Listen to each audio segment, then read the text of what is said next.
बिस्मिल्लाहिर्रहमानिर्रहीम। अस्सलाम वालेकुम नाज़रीन, मैं हूं मोहम्मद बिलाल। आप देख रहे हैं बिलाल कांजू ऑफिशियल यूट्यूब चैनल। नाज़रीन, आपको यहां पर जंतर की फसल नज़र आ रही है। इन्होंने गंदम के बाद जंतर काश्त किया था और अभी कुर्बानी के पहले अच्छा खासा इससे मुनाफा भी कमाया है और अभी भी काफ़ी सारा जो है वो अभी मौजूद है। ये 2 एकड़ ज़मीन थी, बाकी अभी भी मौजूद है और अभी भी काट के खिला रहे हैं अपने जानवरों को। तो आज आपको ये बताना था कि जो हम बात करते हैं कि जो फलीदार फसलात होती हैं, इनमें नाइट्रोजन फिक्स करने की सलाहियत होती है, इनके अंदर रूट नोड्यूल्स बनती हैं, तो वो कैसे बनती हैं आज आपको दिखानी भी है और ये कैसे काम करती हैं। मिसाल के तौर पर मैं यहाँ से कोई एक पौधा निकालता हूँ, ये ज़मीन के अंदर पानी लगा हुआ है तो मैंने इसे झाड़ दिया। ये देख लें जी आप, ये आपको जड़ों के ऊपर छोटी छोटी गांठें बनी हुई नजर आ रही हैं, जिन्हें हम रूट नोड्यूल्स का नाम देते हैं। ये जो आपको गांठें नजर आ रही हैं, इनके अंदर ऐसे बैक्टीरिया मौजूद हैं जो हवा में मौजूद नाइट्रोजन को, जो कि 78% है, मगर पौधे उसे डायरेक्टली इस्तेमाल नहीं कर सकते, यानी N2 की शक्ल में है, मॉलिक्यूलर फॉर्म में है। अब इस शक्ल में लाना कि उसे पौधे इस्तेमाल कर सकें, उसके लिए राइजोबिया स्पीशी के बैक्टीरिया हैं जिन्हें हम कहते हैं nitrogen fixers, nitrogen fixing bacteria.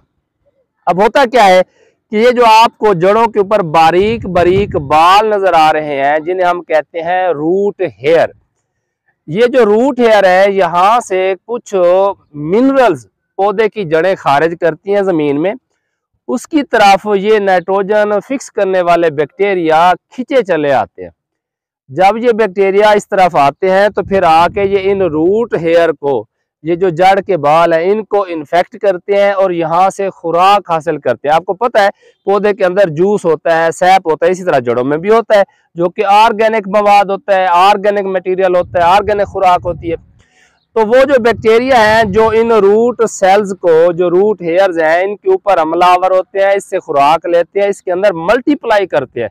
Multiply होते होते ये देखें सेल स्वेल कर जाते हैं, ये सूज जाते हैं और रोड़ियां सी आपको नजर आती हैं, गिल्टियां सी नजर आती हैं, जिन्हें हम नाम देते हैं रूट नोड्यूल का। यूं समझ लें ये वो कॉलोनियां हैं बैक्टीरिया की, जहां पर नाइट्रोजन फिक्स करने वाले बैक्टीरिया रहते हैं, पौधे से बनी बनाई खुराक हासिल करते हैं अपने लिए और हवा में मौजूद जो गैर अवेलेबल शक्ल में, गैर इस्तेमाल शुदा शक्ल में नाइट्रोजन मौजूद है, उसे अवेलेबल शक्ल में, यानी कि पौधे के काम है, उसे फिक्स करते हैं और पौधे उसे इस्तेमाल करते हैं।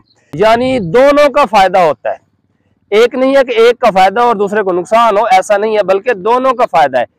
पौधे को क्या फायदा होता है कि ये जो इसकी रूट नोड्यूल्स हैं, यहाँ से जो बैक्टीरिया हैं वो नाइट्रोजन फिक्स करके पौधे को दे रहे हैं, और बैक्टीरिया को क्या फायदा होता है कि उसे जो ऑर्गेनिक खुराक चाहिए वो पौधे की जड़ों से ले रहा होता है। तो दोनों एक दूसरे का फायदा भी कर रहे हैं और फायदा ले भी रहे हैं।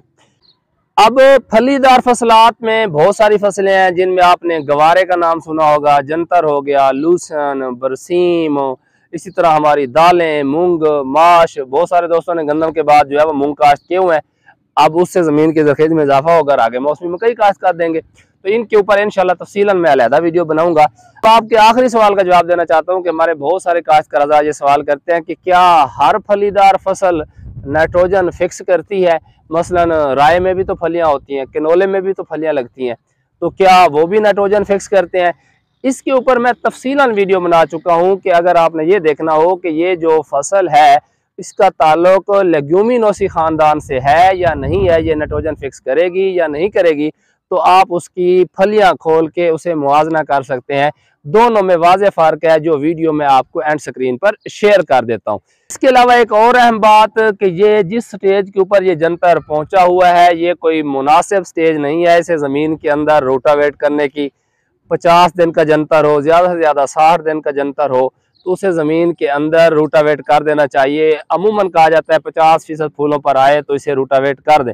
जब इतना ज़्यादा बड़ा जंतर हो जाएगा और इसे आप रोटावेट करेंगे तो आप देख सकते हैं कि इसकी ये जो सख्त लकड़ी है, अब इसकी मिकदार ज़्यादा है ड्राई मैटर इसके अंदर ऐड हो चुका है, और जो लीफ है नाइट्रोजन से भरपूर है, यानी जो इसका फोलिएज है वो कम होगी, जिससे क्या होता है कार्बन नाइट्रोजन रेशो बढ़ जाती है। यानी कि इस ऑर्गेनिक मैटर को जो ज्यादा मिकदार में होगा, इसे गलाने के लिए हमारी जमीन में जो नाइट्रोजन मौजूद होगी वो इस्तेमाल हो जाएगी।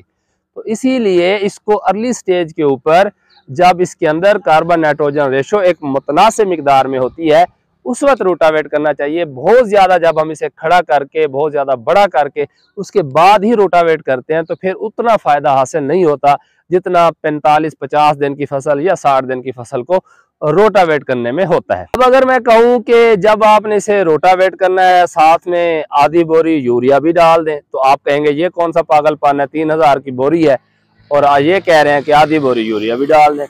उसकी वजह ये होती है कि ये वाला जो इसका कार्बन मैटर है, जो ऑर्गेनिक मैटर हम इसे कहते हैं, इसने जमीन में जाके गलना है। अब जब इसने गलना है, इसे गलाना किसने है, बैक्टीरिया ने, डिकम्पोजर्स ने। तो जो डिकम्पोजर्स हैं उन्हें अपने जिंदा रहने के लिए भी तो खुराक चाहिए ना। ये डिकम्पोज होगा, इसमें से न्यूट्रिएंट रिलीज होंगे, फिर उन्हें मिलेंगे ना। उन्हें इसे डिकम्पोज करना है, उन्होंने खुद से कहाँ से गुजारा करना है। तो होता क्या है, हमारी जमीन के अंदर जो नाइट्रोजन मौजूद होती है, जो ग़िज़ाई अनासर मौजूद होते हैं, वो बैक्टीरिया खुद इस्तेमाल कर जाते हैं, जिससे क्या होता है अगली फसल में अगर हम गंदम की बात करें, जब गंदम काश्त की जाती है तो फौरन पिलाहट आना शुरू हो जाती है। इसी तरह अगर आप मकई काश्त करेंगे तो उसमें भी शुरू में पिलाहट आना शुरू हो जाती है। तो इसीलिए जब आपने इसे रोटावेट करना हो, पहले पानी लगाएं।